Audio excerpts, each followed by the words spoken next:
everybody, back at it again. Here is another video of how to make your own super easy, super cool, super classy Christmas ornaments. These are really popular. I sell a ton of these, and there's really no excuse why you can't do these either. So let's take a look. So the first thing you need to get are some wooden rounds.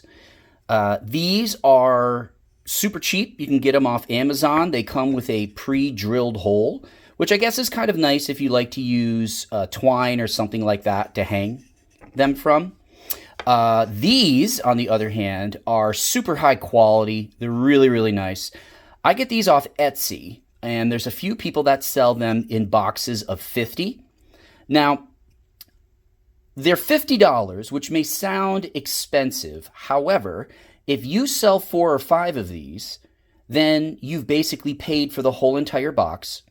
They come pre-sanded, so you're literally ready to work as soon as you get them. If you're interested in something like this, or even if you want an Amazon link to some like these, you could just message me. I'll be happy to give you a link.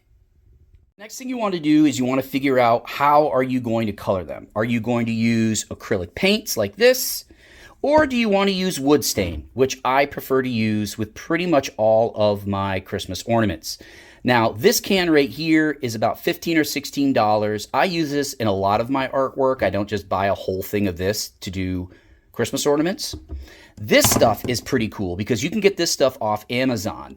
It's called unicorn spit, which I know is a little bit weird, but you literally have every color of the rainbow in unicorn spit. You could do whatever you want. It's really cool when you want to blend colors and stuff like that. If you want to create a sunset, they're super, super pretty. So let's go ahead and check one out. So I showed you guys earlier this plain round. And what I did is I took a round just like this and I used purple wood stain. And this is what it looks like. So if you don't like this spirally pattern, this is what you're going to kind of get when you get these cheaper rounds. These white birch rounds, you will have a solid color. You will not see the rings of the tree at all. It'll just be a plain field of whatever stain color you'd like to use. So it's kind of up to you. Today I'm going to use this one here. I've already pre-stained it and it's already dry, so it's ready to rock. So this is the one we're going to start with. All right, everybody, here are the tools that I'm going to be using. Obviously, I have my pre-stained ornament ready to be decorated. I have white acrylic paint, gray acrylic paint, and I also have a little fog colored paint, which we're going to blend together to make our birch tree. I have a couple different paint markers, which are super, super handy, especially if you don't have a real steady hand at painting really fine lines.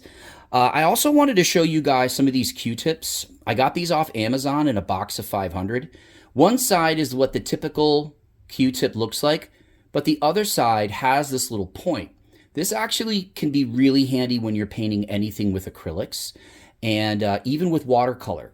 So if you're looking to get into art in a very inexpensive way and don't want to pop on a bunch of really expensive brushes, go ahead and try some of these because they're actually pretty cool.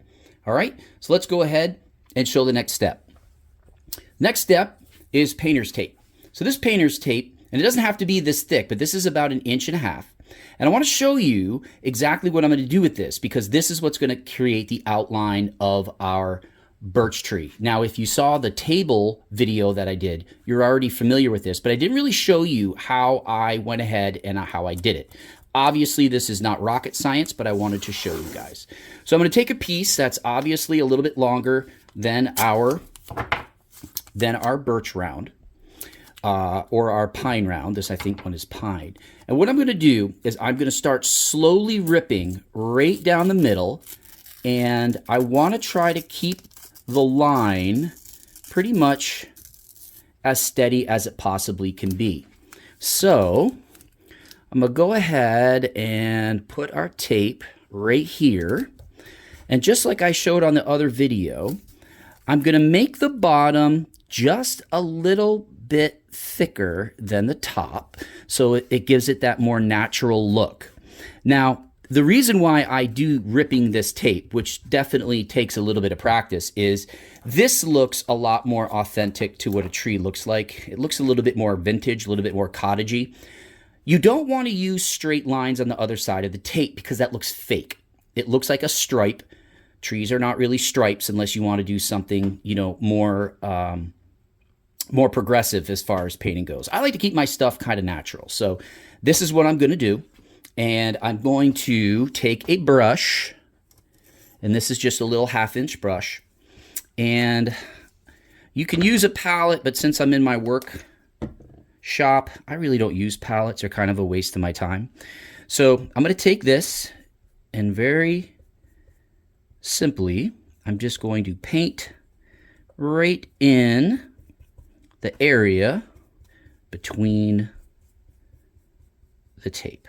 Now, the nice thing about acrylics is it dries really, really quickly. So that's a good thing. So I'm going to let that dry, and then I'll be right back. So the white on my birch tree is pretty close to being dry. Now, I don't really need a whole lot of this next color. So what I like to do is I like to shake it. I like to get a little bit of paint on the inside of the lid. And instead of dropping a lot of paint right here, which I probably didn't even really have to do, I'm really just going to take some paint from the inside cap, and I'm going to, from the left side, I'm just going to pull the paint from the left side kind of to the middle, and I went a little bit overboard there, so I'm going to take a little bit of that out. Go over it with a little bit of white here. And I'm going to do the same thing with the gray. And what we're doing is we're creating a little shadow on the left-hand side of the tree to give it a little bit of impression of roundness. And, you know, you really don't... There's obviously better ways to do a birch tree, and there's, you know, a lot more detail, I guess, you could put on them, but we're just making a Christmas ornament, and I like it to look a little bit rough. So there we go. So we're going to let this dry, and then I'm going to show you how to finish. All right, home stretch. I'm going to go ahead and take the tape off. And when you do that, you may have a little bit of bleed on the side. That's okay. Just leave it. It's not going to hurt anybody. I'm going to take my thin marker here, and I'm going to put in some black lines that really sell the fact that this is in fact a birch tree.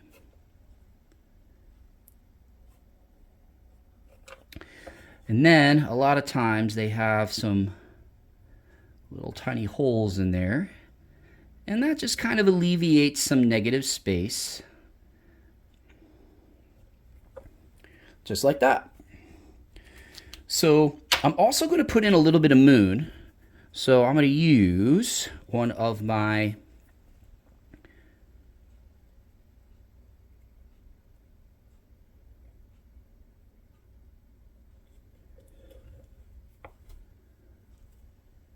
ear swabs here, and we're just going to make a circular moon over there. Very easy, very cost effective. We'll let that dry a little bit. In the meantime, I'm going to take, this is a really neat little marker set I got off Amazon. So it has two sides. One is a thicker point and the other is a smaller point. I'm going to go ahead and use the smaller point. And what I'm going to do is I'm basically going to do upside down V's all the way down. And this is going to give the impression that there is a pine tree at the bottom. And I'm going to put a couple of these kind of in various sizes. Don't be afraid to let them overlap, because that's how real woods look. You don't just see trees hanging out by themselves. They're usually with their buddies. Super easy, super easy, super easy. You could do different trees if you want, but for this explanation here, or this lesson, we're just going to make easy ones. We'll do all upside down V's here. And those, of course, are in the background, which is why they're black. They're just silhouetted. Very classy look. All right. So the other thing we're going to do is we're going to draw a couple branches on the birch tree. Branches, like all trees, do follow a equation. They follow a process. They follow rules. Your branches off of your trees have to start off thick and they have to end thin. And I tell all of my art students that they have to follow that rule. Nature has to follow rules. They have to follow physics. You don't see the fattest part of a branch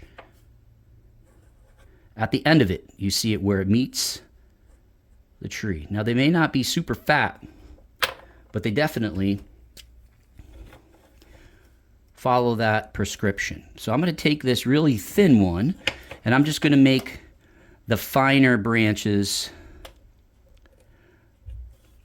and give them a little bit more detail. Just like that. We're going to make an old branch on a birch tree, pop out right here. Now, my moon is a little bit wet, so we're going to let that dry, and then I'll put in the last branch and sprinkle on some snowflakes. All right, final steps here. We're going to go ahead and we're going to make a little branch down here. And we're going to make that branch go over the moon because I just think it looks super cool. It also gives our ornament a little bit of depth, which I also think is important. Notice how fine these little lines are with this marker. You just cannot achieve those with a bigger, thicker marker like that. It just doesn't, it doesn't look right. So there we go.